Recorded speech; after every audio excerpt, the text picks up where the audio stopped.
Today on our fourth episode about legendary women around the world. Today we are talking about Zetian, the dragon empress of China. In the grand empire of Tang Dynasty China, around 624 AD, a young girl named Wu Zhao was born, intelligent, ambitious and fearless. While other girls were taught to be obedient, Wu dreamed not of marriage, but of power, knowledge and destiny. At just 14, Wu entered the palace of Emperor Taizong as a concubine. She served quietly, observing the world of power and intrigue. Even then she understood, to survive in a palace filled with secrets, she needed more than beauty. She needed wisdom and patience. When Emperor Taizong died, Wu entered a Buddhist convent, but fate was not done with her. The new Emperor Gaozong fell deeply in love with her. Wu returned to the palace not as a servant, but as his trusted companion, a woman who would soon shape the destiny of an empire. Wu's intelligence soon outshone all others.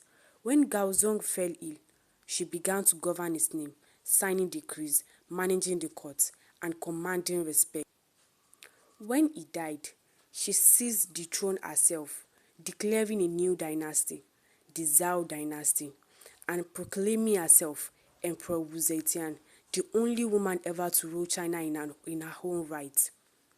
Under Wu Zetian rule, China flourished. She promoted scholars, opened government exams to commoners, and expanded the empire's border.